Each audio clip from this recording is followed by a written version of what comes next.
الحمد لله وكفى وسلام على حبيبه المصطفى أما بعد فأعوذ بالله من الشيطان الرجيم بسم الله الرحمن الرحيم إن الله وملائكته يصلون على النبي يا أيها الذين آمنوا صلوا عليه وسلموا تسليما اللهم صل على سيدنا ومولانا محمد معدن الجود والكرم وآله وأصحابه الكرام وابنه الكريم وبارك وسلم صلاة دائمة سرمدا أبدا.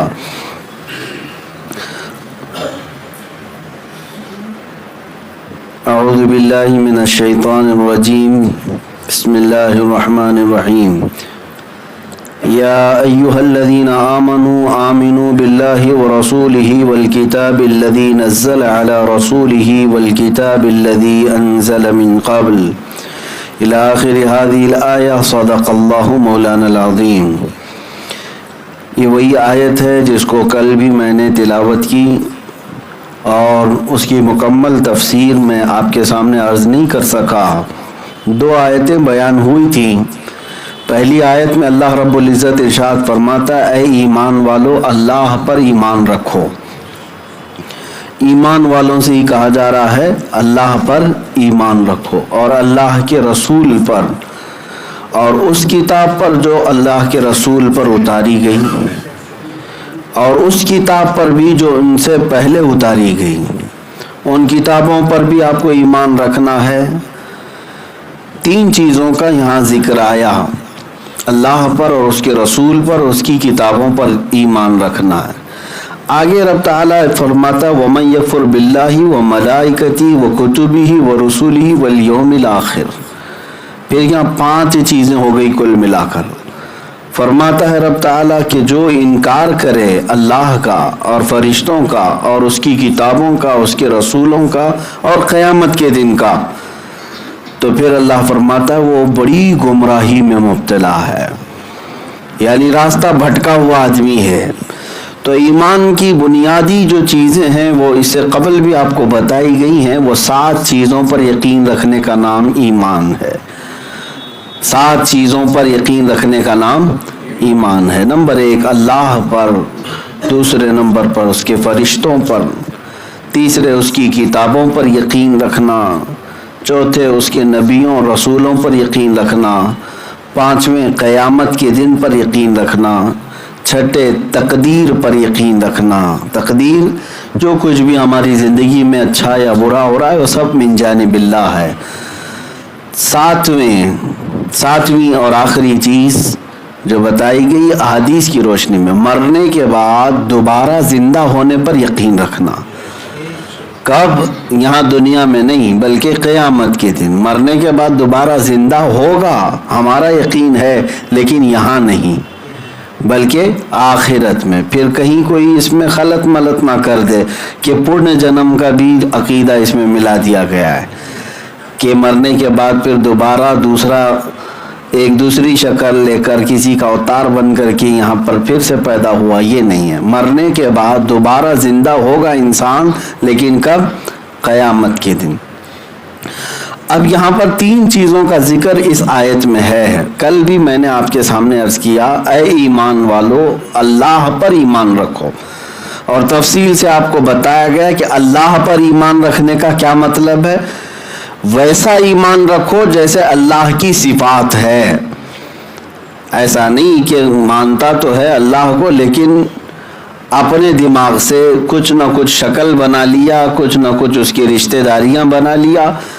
جیسے یہودی خدا کو مجبور تسلیم کرتے ہیں کہ وہ نبیوں سے کبھی جھگڑا کرتا ہے اور کبھی گر جاتا ہے معاذ اللہ، اور پھر ہفتے میں 1 دن چھٹی پر جاتا ہے. یہ سب خدا کے متعلق تصور. اسی طرح عیسائیوں نے خدا کو تو مانا لیکن اس کے ساتھ اس کا بیٹا بھی مانا، بیوی بھی مان لیا. تو یہ تمام چیزیں. اور پھر دوسرے لوگ عرب کے مشرکین نے فرشتوں کو اللہ کی بیٹیاں کہا، اور پھر اس کے علاوہ دوسرے جو دیگر مذاہب ہیں ان کا تو کیا کہنا. خدا کو تو ماننے کی بات کہتے ہیں لیکن اس کے ساتھ کیا کیا چیزیں نہیں جوڑتے. تو ہم یہاں پر جو بات کر رہے ہیں اور قرآن جس کے بارے میں کہہ رہا ہے کہ اے ایمان والو اللہ پر یقین رکھو، اللہ پر ایمان لاؤ، کیسے؟ جیسا اس کو ماننے کا حق ہے۔ اللہ تبارک و تعالی ہر عیب سے پاک ہے، تمہیں یہ بھی ماننا ہوگا۔ وہ بے نیاز ہے، تمہیں یہ بھی ماننا ہوگا۔ وہ ہر چیز کا مالک و مختار ہے، تمہیں یہ ماننا ہوگا۔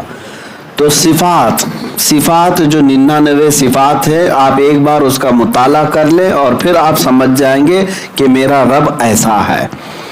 اب ہم آگے آتے ہیں، رسول پر ایمان لانے کے لیے بھی کہا گیا اے ایمان والو اللہ پر یقین رکھو، ایمان لاؤ اور اس کے رسول پر۔ اب یہاں پر ایک قابل ذکر بات ہے، جب ہم ایمان مفصل پڑھتے ہیں نا، آمنت باللہ و ملائکتہ و کتبہ، کیا کہتے ہیں؟ ورسولہ، توجہ چاہتا ہوں، جس میں کہا جاتا ہے میں ایمان لایا اللہ پر، اس کے فرشتوں پر، ملائکہ اس کے فرشتوں، وہ کتبہ اور اس کی کتابوں پر، وہ رسول ہی ہے، کیا ہے؟ اس کے رسولوں پر۔ رسول جو ہے یہ پلورل ہے، جمع ہے، رسولوں پر۔ اور یہاں آیت میں آیا ہے آمنو باللہ ورسولہ، ایمان لاؤ اللہ پر اور اس کے رسول پر، رسولوں پر نہیں آیا، یہاں ایک لفظ ہے۔ اس کا مطلب یہ ہے کہ یہ خطاب ان لوگوں سے کیا جا رہا ہے جو پہلے نبیوں کو مانتے تو تھے، یہودی اور عیسائی، لیکن اب ان سے کہا جا رہا ہے کہ تم صرف اور صرف نبیوں اور رسولوں کی بات تو کرتے ہو، لیکن اب تمہیں ایمان لانا ہوگا خاص محمد الرسول اللہ پر۔ یہاں پر جو رسول ہے، ایک ہی رسول کا نام آیا، اس سے مراد محمد مصطفیٰ صلی اللہ علیہ وسلم کی ذات۔ اب تم سارے نبیوں کو مان لو، آدم علیہ السلام سے لے کر عیسیٰ علیہ السلام تک سارے نبیوں کو تم ایمان رکھتے ہو، یقین رکھتے ہو، لیکن حضور پاک کے متعلق یقین نہیں رکھتے تو تمہارا ایمان ہے ہی نہیں، ایمان ہی نہیں۔ تو یہودی اسی میں نکل گئے، عیسائی یہیں پر نکل گئے۔ عیسائی حضرت عیسیٰ علیہ السلام تک جتنے نبی آئے سب کو تسلیم کرتے ہیں، یہودی بھی عیسیٰ علیہ السلام سے پہلے تک جتنے نبی آئے سب کو مانتے ہیں۔ عیسیٰ علیہ السلام کے بارے میں بعض یہودی مانتے ہیں، بعض نہیں مانتے، لیکن حضور پاک کی ذات کے متعلق جب بات آتی ہے تو یہودی اور عیسائی یہ دونوں کافر ہو گئے، گمراہ ہو گئے، انہوں نے حضور کو تسلیم نہیں کیا۔ ظاہر سی بات ہے یہود اور نصارہ یہ دونوں گمراہ اس لیے ہوئے کہ سارے رسولوں کی جو اصل ہے وہ حضور کی ذات ہے، ان کو چھوڑ کر تم سارے نبیوں پر بھی ایمان لائے، تمہارے ایمان کا کچھ بھی فائدہ نہیں ہوا۔ اب یہاں سے سمجھ میں آیا کہ رسول پاک صلی اللہ تعالی علیہ وسلم کو جو ہم اصل ایمان کہتے ہیں وہ کیوں کہتے ہیں۔ ایک طرف دیکھیے اللہ کو بھی مان رہا ہے آدمی، 1,24,000 کم و بیش نبی حضور کو چھوڑ کر جتنے آئے ان کو بھی مان رہا ہے، بات سمجھ میں آ رہی؟ اللہ کو مان رہا ہے، آدم علیہ السلام سے لے کر عیسیٰ علیہ السلام تک جتنے انبیاء آئے سب کو مان رہا ہے، سارے فرشتوں کو مان رہا ہے، اور سارے جنت دوزخ قیامت کے دن کو مان رہا ہے۔ یہ یہودیوں میں عیسائیوں میں یہ سب ایمان تھا پہلے، لیکن صرف آ کر کے بات اٹکتی ہے حضور کی ذات پر۔ وہ کہتے یہ وہ نبی نہیں ہیں جن کی بشارت دی گئی تھی، حضور پاک صلی اللہ تعالی علیہ وسلم پر ایمان نہیں لائے، تو پھر اب خلاصہ نتیجہ کیا نکلا؟ خدا پر ایمان لانا، 1,24,000 کم و بیش نبیوں پر ایمان لانا، فرشتوں پر ایمان لانا، قیامت کے دن پر ایمان لانا، سب بیکار ہو گیا۔ صرف رسول پاک کی ذات کو تسلیم نہیں کیا، سب بیکار ہو گیا۔ اسی لیے فاضل بریلوی رضی اللہ تعالیٰ عنہ نے فرمایا نا، قرآن تو ایمان بتاتا ہے انہیں، اور ایمان یہ کہتا ہے میری جان ہے۔ یہ ایمان کی جان کیا ہے؟ رسول پاک کی ذات ہے۔ اگر اس ذات کو چھوڑ کر تم ساری چیزوں کو مان لو کوئی مطلب نہیں ہے۔ اسی لیے اقبال نے کیا خوب کہا، بمصطفیٰ برساں خیش کے دی ہما اوست. ایک لفظ میں اقبال نے بہت اچھی بات کہی کہ اپنے آپ کو حضور کے قدموں تک پہنچا دے، دین پورا وہی ہے. دی ہما اوست، سارا کا سارا دین وہی ہے. اب آپ دیکھ بھی لیں یہ قرآن آیا کس پر؟ رسول پاک کی ذات پر. اگر تمہیں حضور کی ذات میں شک ہوگا تو پورا قرآن بھی چلا گیا. تم جو نمازیں پڑھ رہے ہو یہ کون بتایا تمہیں نمازیں؟ حضور پاک صلی اللہ علیہ وسلم نے. خانہ کعبہ کی عظمت، اس کی طہارت، حج کے ارکان یہ کس نے بتایا؟ حضور پاک نے بتایا. رمضان میں روزے رکھنے چاہیے کب سے کب تک یہ کون بتایا؟ حضور پاک نے بتایا. رسول پاک صلی اللہ تعالیٰ علیہ وسلم سے ریلیٹڈ پورا دین ہے ہمارا. تم آج جمعہ کی نمازوں کے لیے جاتے ہو، کس نے بتایا جمعہ تمہارے لیے واجب ہے، فرض ہے؟ رسول پاک نے بتایا. زکوٰۃ دیتے ہو، دوسروں تک مال خرچ کرتے ہو، یہ کس نے بتایا؟ بلکہ تمہاری پیدائش سے لے کر موت تک کے سارے احکام اگر کسی نے بتائے ہیں تو کس نے؟ محمد رسول اللہ. اسی لیے اقبال نے کہا اپنے آپ کو حضور کے قدموں تک پہنچا دے، دین پورا وہی ہے. گر بہو نہ رسیدی تمام ابو لہبیس، اور اگر تو وہاں تک نہیں پہنچا تو پوری زندگی ابو لہب ہے. کیوں؟ ابو لہب بہت قریب تھا حضور کے، وہاں تک حضور صلی اللہ تعالیٰ علیہ وسلم کے قریب تک تو گیا، لیکن وہاں سے حضور سے وہ کچھ فائدہ نہیں اٹھا سکا. میرے عزیزو، یہاں پر ایک نقطہ میں عرض کرنا چاہوں گا کہ رسول پاک صلی اللہ تعالیٰ علیہ وسلم کو اللہ تبارک و تعالیٰ نے اس شان سے پیدا فرمایا کہ وہ پوری کائنات کو روشن کرنے کے لیے آئے. بات صحیح ہے. اور آج جو ہمارے زندگیوں میں روشنی ہے یہ اسی چراغ مصطفی کی روشنی ہے.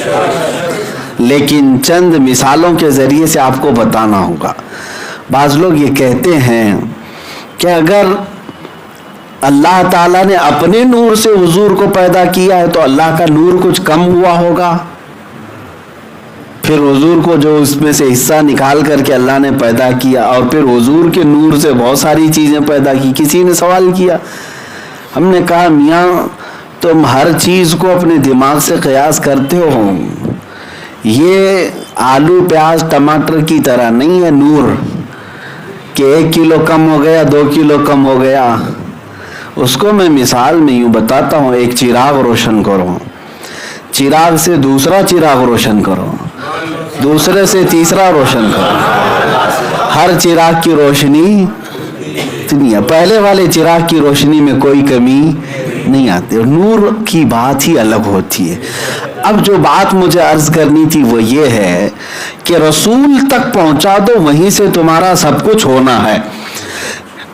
کئی مرتبہ ایسا ہوا کہ قرآن پاک کی آیت میں یہ پڑھ کر کے آپ تک پہنچانا چاہتا ہوں، اور کئی مرتبہ جو بات آئی ہے وہ میں آپ کے سامنے رکھ رہا ہوں. قرآن میں اللہ نے فرمایا اِنَّا أَرْسَلْنَاكَ شَاهِدًا وَمُبَشِّرًا وَنَذِيرًا، اے محبوب ہم نے آپ کو گواہ بنایا ہے، ڈر سنانے والا، خوشخبری دینے والا نبی، وَدَاعِيًا إِلَى اللَّهِ بِإِذْنِهِ وَسِرَاجًا مُنِيرًا، اور اللہ کی طرف بلانے والا اور روشن چراغ بنا کر ہم آپ کو بھیجیں، روشن چراغ بنا کر کے بھیجے. اب چراغ کا لفظ حضور کے ساتھ بھی آیا ہے.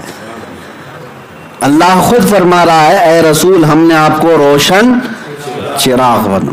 اب دیکھیے میرے عزیزو، جو بات اقبال کی ہے اس کی تشریح کرتے ہوئے میں یہاں تک آیا ہوں. اقبال نے کہا ہے اپنے آپ کو کہاں پہنچاؤ؟ حضور تک پہنچاؤ، حضور تک پہنچاؤ، دین وہی ہے. اب مثال کے طور پر ہم بجھے ہوئے چراغ تھے، ہم بجھے ہوئے چراغ تھے، ہمارے اندر روشنی لانی تھی تو کہاں قریب کرنا چاہیے؟ اصل چراغ تک جانا پڑے گا. جہاں چراغ جل رہا ہے اپنے بجھے ہوئے دیے اور چراغ کو لے جاؤ تو اس چراغ کی روشنی سے تمہارا چراغ بھی جل جائے گا، لیکن اس کے لیے کئی شرطیں ہیں۔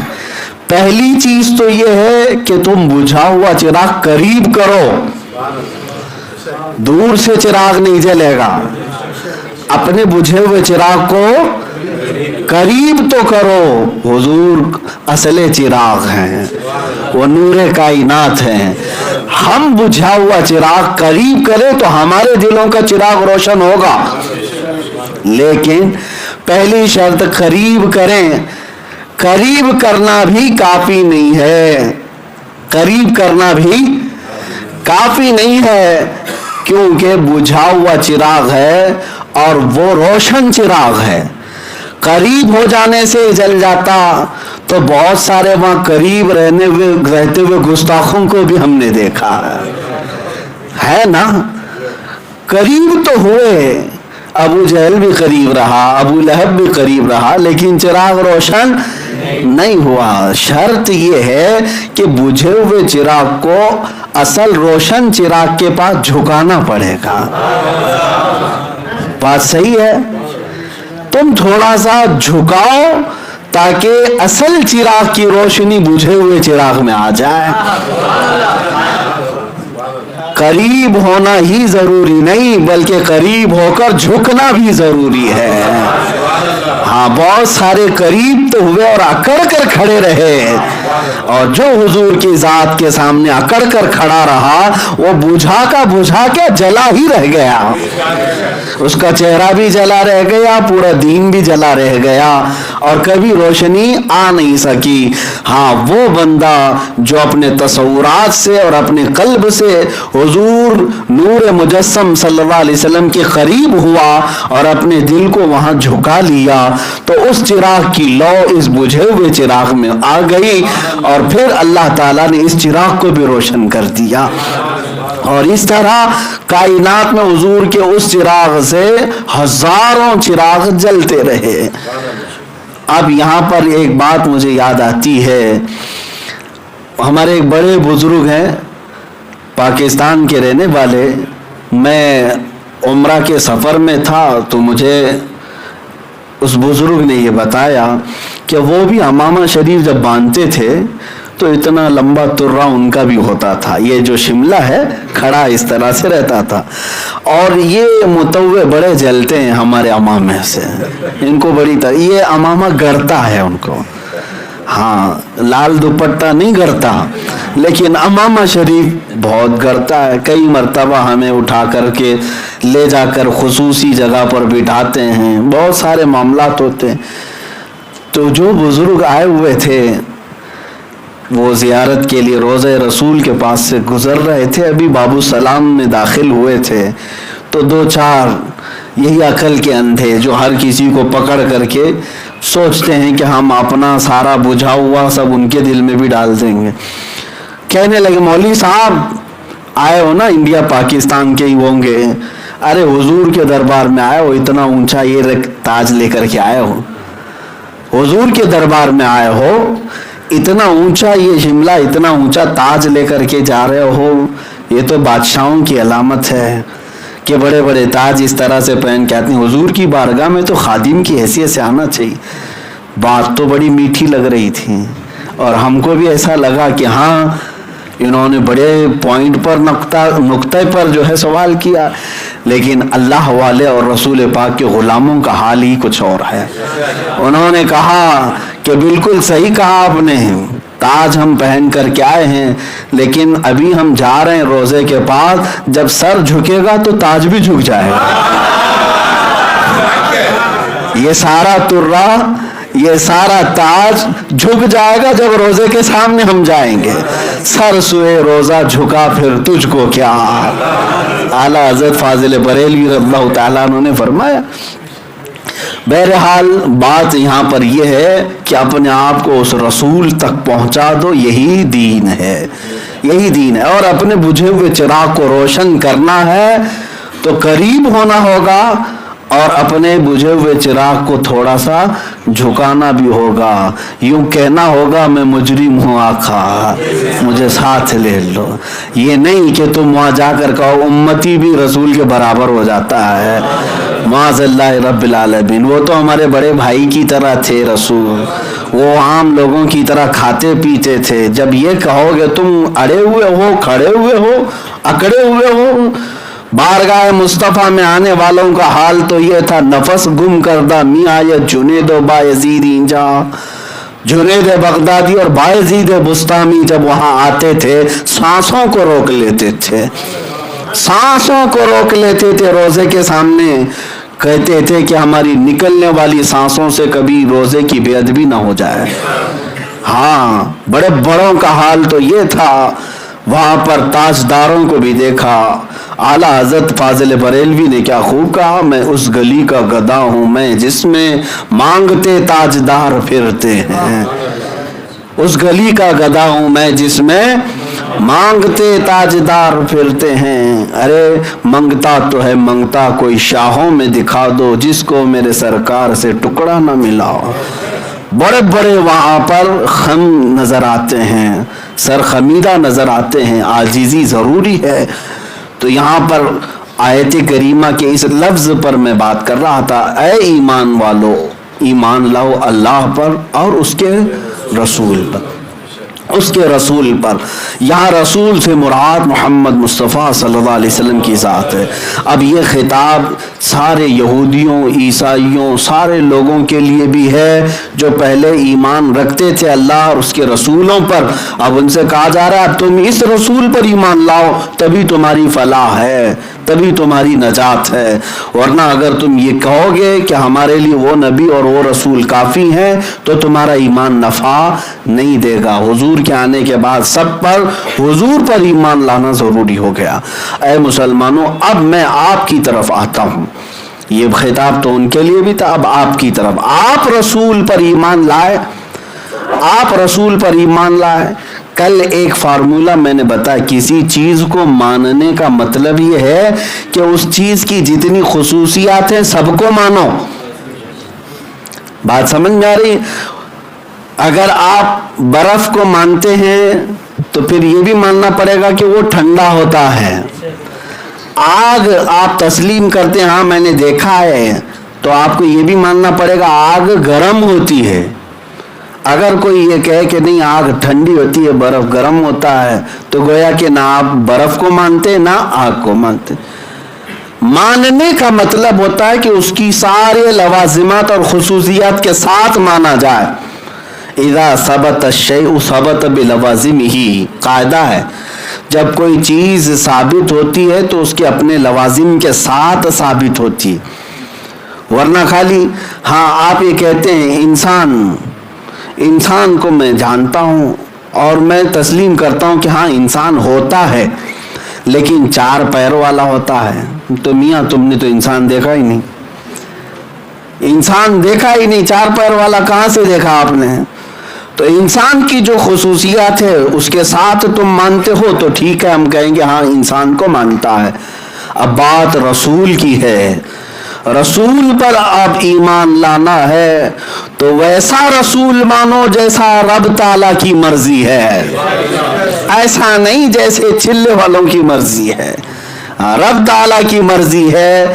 قرآن میں اس رسول کے متعلق فرمایا عزیز علیہ ما عنتم حریص علیکم بالمؤمنین رؤوف الرحیم. وہ رسول ہے تمہارے پاس جس کو تمہارا تکلیف میں پڑنا دیکھا نہیں جاتا, رؤوف ہے, رحیم ہے. اس رسول کی صفات ہے.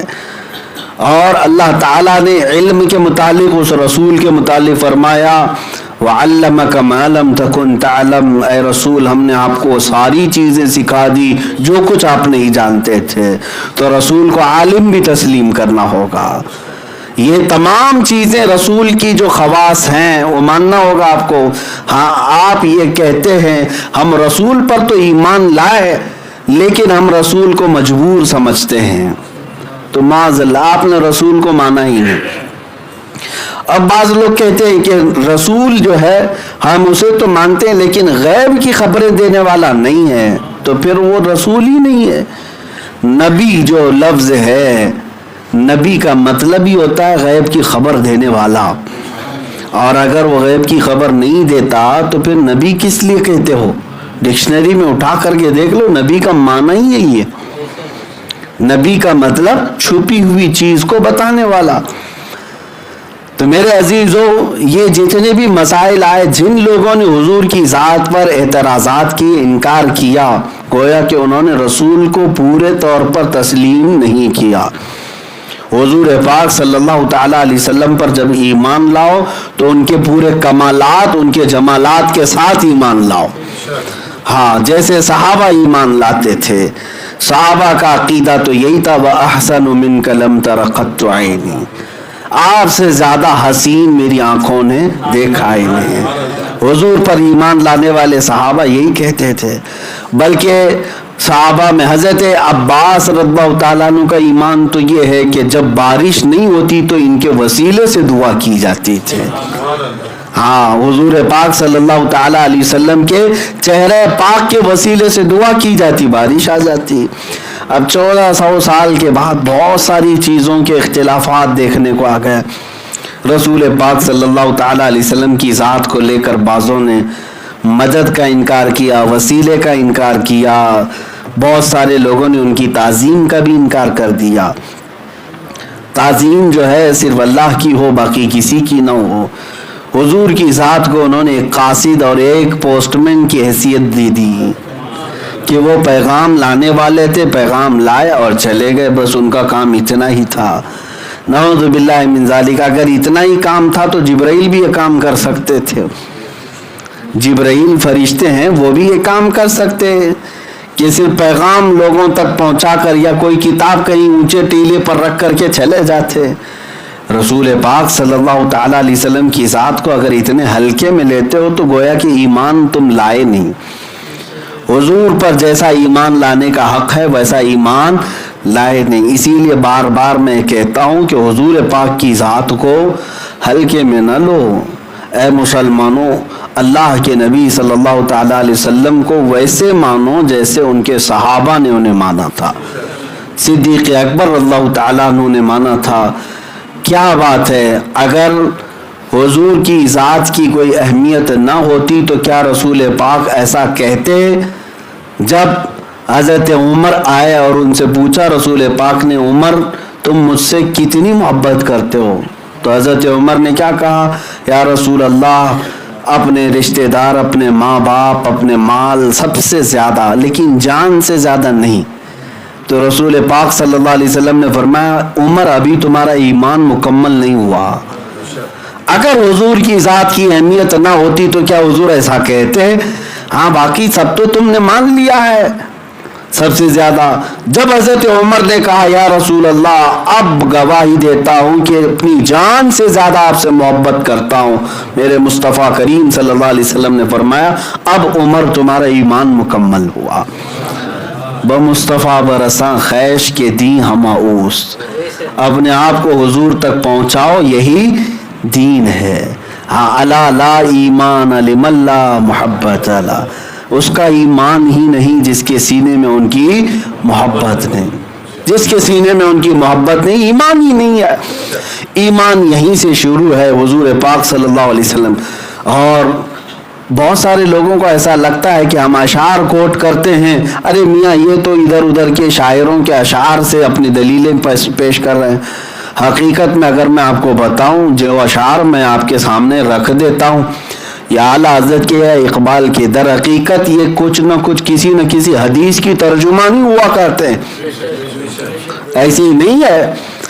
یہ شاعری جو ہے لوگوں کے دلوں کو قریب کرنے کے لیے ہے کہ نظم میں بات کچھ اثر کرتی ہے، لیکن جو اہل علم اور اہل شرع شاعر ہیں وہ صرف تک بندی نہیں کرتے بلکہ کسی نہ کسی حدیث کی ترجمانی کرتے ہیں.